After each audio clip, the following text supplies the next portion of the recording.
Le minimalisme peut ruiner ta vie. Et c'est un minimaliste qui te le dit. Et ouais, moi je suis minimaliste et pourtant je te dis, fais attention, ça peut ruiner ta vie. En fait, le minimalisme, c'est comme tout. Il y a un juste milieu. Tu as le minimalisme en tant que philosophie. Donc dans ta vie, tu vas appliquer les grands principes du minimalisme dans le but d'améliorer ta vie. Et tu as le minimalisme quand il devient une espèce d'obsession, une espèce de religion, de secte. Tu as des fois des communautés sur Internet qui sont plus des sectes qu'autre chose, de minimalisme, de minimalistes, et qui vont développer une forme finalement malsaine du minimalisme. Et c'est là-dedans, évidemment, qu'il ne faut pas tomber. Alors, tu pourrais me dire, ouais, mais où est le juste milieu? Ben, ça dépend de toi. Ça dépend de toi. Moi, je sais que quand j'applique le minimalisme dans ma vie, je me souviens, en fait, c'est un peu comme la nutrition. Tu vois, moi, j'ai eu un passé très sportif jusqu'à mes 25 ans. Et jusqu'à mes 25 ans, je faisais vraiment attention à ce que je mangeais dans le but d'avoir des performances sportives plus élevées. Ok? Aujourd'hui, je mange de tout. Mais, en général, dans mon quotidien, j'applique toujours des principes généraux de la nutrition. Mais sans que ça me pourrisse la vie. Sans m'interdire des choses, sans me dire, ah ben ça, il faut surtout pas en manger parce que c'est mauvais. Bah, de temps en temps, voilà. Moi, j'aime bien les frites. Les frites, c'est de la pure merde. Mais une fois tous les 2 mois, bah, je mange une barquette de frites. Alors que il n'y a rien de pire. C'est gras, c'est salé, ça n'apporte rien, mais c'est bon. Ok? Pourtant, si j'étais un fanatique de la nutrition, j'y toucherais pas. Surtout pas. C'est comme une bière de temps en temps. Si tu es un fanatique de la nutrition, tu n'y touches pas. Ok. Et pour avoir eu ce passé, on va dire, dans la nutrition, où je faisais vraiment attention à tout ce que je mangeais, à un moment donné, ça m'a rendu pitoyable. Parce qu'effectivement, tu as les performances qui sont là, tu as un corps très sec, explosif, etc. Mais le reste de ton temps, c'est un calvaire. C'est lutter contre la faim, c'est lutter contre des envies, etc. Donc, je suis arrivé à trouver un équilibre en appliquant les grands principes de la nutrition, tout en faisant des écarts de temps en temps, des fois, voilà, passer une journée à manger des trucs qui sont pas sains, mais en grande ligne, dans 90% du temps, j'applique les principes de la nutrition saine. Mais je fais des écarts. Et ça me permet de me trouver un équilibre, en fait, entre manger sain et me faire plaisir. Et avec le minimalisme, c'est pareil. Moi, je suis commencé à m'intéresser au minimalisme, en fait, sans m'en rendre compte. En fait, je suis devenu minimaliste alors que je connaissais pas le mot. Tu vois, je connaissais pas le concept. Ok? C'est au milieu des années 2000, ouais, à la fin des années 2000, en fait, quand j'ai commencé à voyager, je me suis aperçu que finalement, les objets, tout ce que j'avais accumulé, en fait, c'était à l'époque c'était appartement, j'avais plusieurs voitures, etc. J'achetais pas mal de fringues à l'époque. À l'époque, c'était une époque où tu es jeune, où je faisais attention à comment je m'habillais, etc. Plusieurs paires de chaussures, etc. Et j'avais aussi une passion, voilà, assez chère, etc. Et je me suis aperçu que finalement, en voyageant, que j'étais plus heureux avec ma valise et mon sac à dos. Et en l'espace d'1 an, toutes mes possessions, soit je les ai vendues, soit je les ai données, soit je les ai déposées chez des proches. Mais ma philosophie de vie, c'était vivre avec 20 kilos dans ma valise et 5 kilos sur mon dos. Et même après, quand j'ai été expat, que j'étais assez sédentaire, que j'ai vécu dans différents pays, j'ai gardé cette philosophie de avoir un sac au dos avec une valise, 2 valises, parce que tu peux faire envoyer ta valise aussi très facilement. Il y a des services pour ça où tu peux te faire envoyer 2 valises. Et toute ma vie tenait là-dedans. Et même après, ma femme s'y est mise parce qu'elle a vu que j'étais minimaliste. Elle aussi, elle a goûté du minimalisme. Et elle aussi, elle s'est retrouvée avec une valise et un sac à dos. Ok? Donc c'est comme ça que ça a commencé le minimalisme pour moi. Ok? C'est par au début une nécessité. Et ensuite, quand j'ai goûté, je dis ah ouais, c'est pas mal. Puis ensuite, Internet s'est développé. T'as eu les minimalistes qui ont commencé à en parler sur Internet. Il y en a vraiment des minimalistes, ils font un peu peur, quoi. C'est genre les mecs, tu les vois, c'est C'est genre, ils sont dans une pièce vide, un t-shirt blanc, et, et vraiment, tu te dis, mais voilà, va en prison, mec, c'est pareil. Hein. Voilà, je veux dire, va en prison, c'est pareil. Tu auras les mêmes habits, tu auras le même style de vie. Voilà, donc il y en a qui sont allés beaucoup trop loin, mais en tout cas, voilà, j'ai lu pas mal sur la philosophie, et c'est vrai qu'effectivement, aujourd'hui, c'est un truc que j'applique. Mais tu as remarqué, là, tu vois, je suis en train de te filmer depuis quoi? Depuis une bagnole. Cette bagnole m'appartient. Comme les autres bagnoles que tu as pu voir sur Internet sur les vidéos YouTube les dernières années. Bon, pour un minimaliste, on va dire, qui applique vraiment le minimalisme, la voiture, c'est une connerie. Bah quoi, une voiture, c'est encombrant, faut la garer, il faut un garage, il faut une assurance, il faut l'entretenir, il faut payer les pneus, l'essence, l'entretien, les accidents, et là. Qu'est-ce que tu t'emmerdes avec une voiture? Oui, parce que je suis minimaliste, mais je connais mes priorités. Voilà. Et la voiture, c'est un truc pour moi qui est important, parce que c'est un moyen de déplacement, c'est un moyen d'avoir des jambes. Quand tu es en campagne française profonde, sans voiture, en fait, c'est comme si tu n'avais pas de jambes. Pareil. Voilà. Tu es obligé de te déplacer pour aller n'importe où. Okay. D'autre part, j'aime conduire. C'est tout. Je vais pas me rendre malheureux pour le minimalisme. Je vais pas me défaire d'une bagnole juste parce que le minimalisme, c'est prendre le bus. Tu vois, c'est complètement con. Si ça te rend malheureux, voilà, faut pas le faire. Et puis dernièrement, c'est que en fait, je me suis aperçu que mon studio d'enregistrement préféré, c'était la voiture. Moi, j'adore filmer dans la voiture, tout simplement parce que en fait, tout est prêt. Tu te mets dans ta voiture, tu filmes, tu as un cadre qui est assez sympa. Et au niveau acoustique, c'est tip top. Tu peux filmer avec un téléphone, le son est nickel.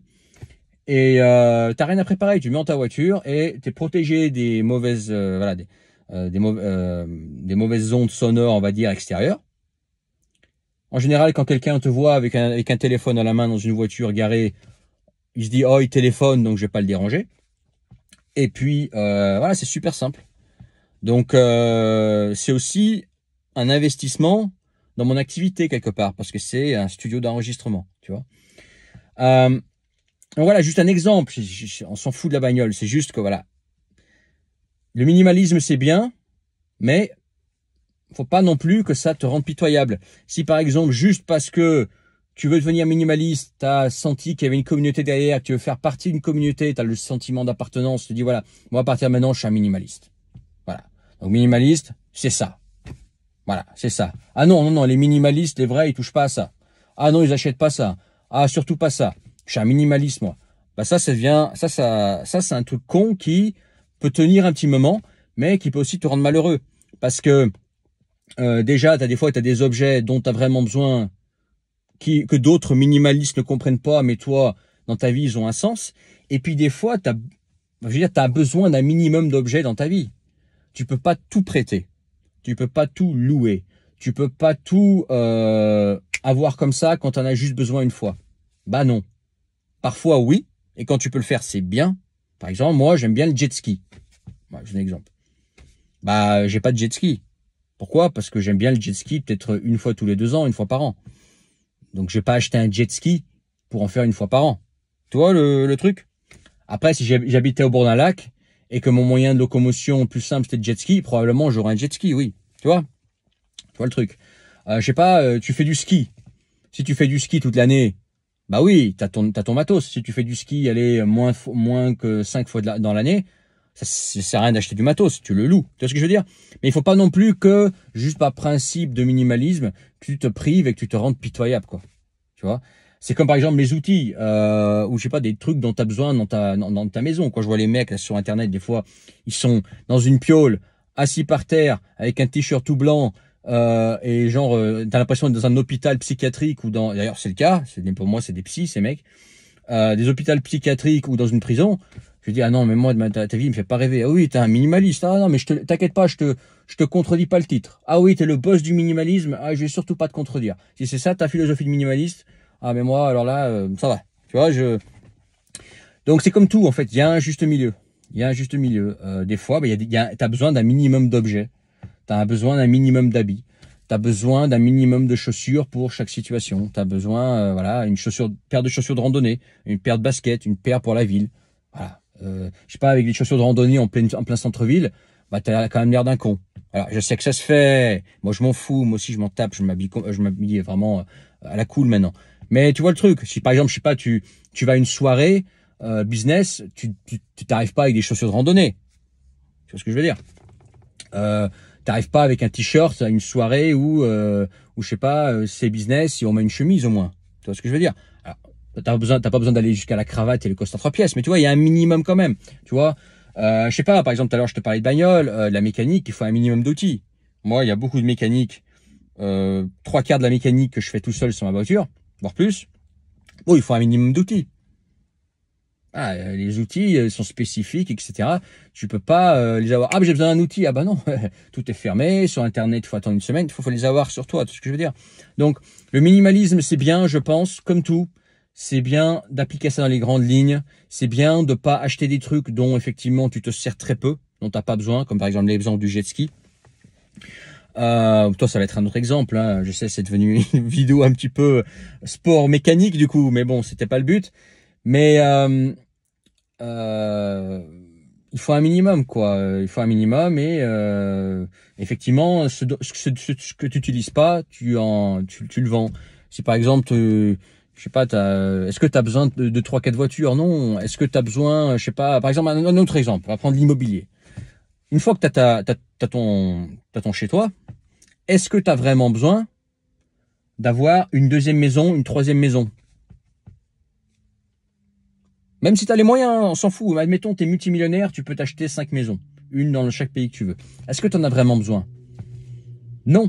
Peut-être qu'au contraire, le fait d'avoir plusieurs maisons, ça va te casser les pieds parce que ces maisons, bien qu'elles t'appartiennent, il va falloir les entretenir. Il va falloir les surveiller. Il va falloir qu'il y ait des... Enfin, ouais, tu peux pas les abandonner comme ça. Tu vois, ça peut être squatté, etc.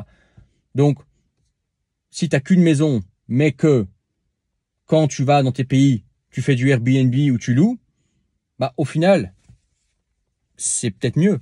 Parce que de toute façon, tu peux pas être même dans 3 maisons en même temps. Allez, 2 maisons, ouais. Tu peux pas être dans 3 maisons en même temps. Donc, autant louer de façon courte pour les séjours où tu es là-bas. Et t'as pas les emmerdes de surveiller la maison, l'entretenir, la taxe foncière, les squatteurs, etc. T'as pas tous ces emmerdes-là. Là, la philosophie minimaliste, elle vaut le coup. Tu vois. Après, tu vas me dire, oui, mais moi, je veux devenir rentier immobilier. Oui, mais là, c'est pas pareil. Là, c'est ton immobilier, ça devient un business. Et là, en fait, tu achètes des biens dont on n'a rien à cirer, qui sont juste là pour le rendement. Là, c'est ton business, tu vois. Mais quand c'est pas ton business, est-ce que tu as besoin d'accumuler les affaires? Pour certaines personnes, oui. Certaines personnes sont passionnées de maison et ils veulent avoir un château parce que ça les rend plus heureux. Dans ce cas-là, oui, effectivement, avoir un château et avoir les emmerdes que t'apporte un château au quotidien, j'imagine ce que ça peut être. Effectivement, ça vaut le coup parce que ça te rend heureux, c'est ton bonheur. Mais si toi, par exemple, tu veux juste avoir un point de chute quelque part, pas besoin d'avoir un bien à toi. Tu peux louer. Tu vois ce que je veux dire? Et puis chez toi, tu as besoin d'un minimum d'affaires, quoi. Tu peux pas être en mode backpacker, en mode valise avec son sac à dos tout le temps. Et puis même, tu as le confort aussi. Je sais pas, c'est bien de temps en temps de pouvoir s'asseoir sur un canapé. Voilà. D'être dans sa salle de bain sans devoir sortir sa brosse à dents, son rasoir de son sac de transport. Non, tu sais, de son sac de voyage. Non, tu arrives dans ta salle de bain, tu as ta brosse à dents, ton rasoir, tout est prêt. T'as pas besoin d'ouvrir ta valise, etc. Tu vois, c'est aussi un confort, ça, tu vois. Voilà. Bref, dis-moi ce que tu en as pensé en commentaire. Mets ton pouce à trouver ça intéressant. Regarde dans la description. Le premier lien, revenu indépendant géographiquement, si tu n'as pas été voir encore, revenuindépendantgéographiquement.com, tout est dans le titre, tout est dans le nom de domaine, je ne peux pas être plus explicite. Le but, si tu en as envie, c'est pas pour tout le monde, mais si toi tu as envie de liberté, de vivre là où tu veux, soit simplement en France, mais dans une campagne française, soit tout simplement en Espagne à côté, soit à l'autre bout du monde, en Asie du Sud-Est, en Russie ou en Amérique du Sud, ce qu'il te faut, c'est un revenu indépendant géographiquement, c'est la voie royale, gagner ta vie depuis n'importe où, et puis surtout, tu as la liberté temporelle. Tu peux te lever à l'heure que tu veux, te coucher à l'heure que tu veux, faire ce que tu veux, quand tu veux. Si c'est quelque chose qui t'intéresse, qui t'intrigue, reste dans la description le premier lien. À part ça, n'oublie pas de t'abonner si ce n'est pas encore fait. Partage évidemment, commente et je te dis à plus tard. Ciao.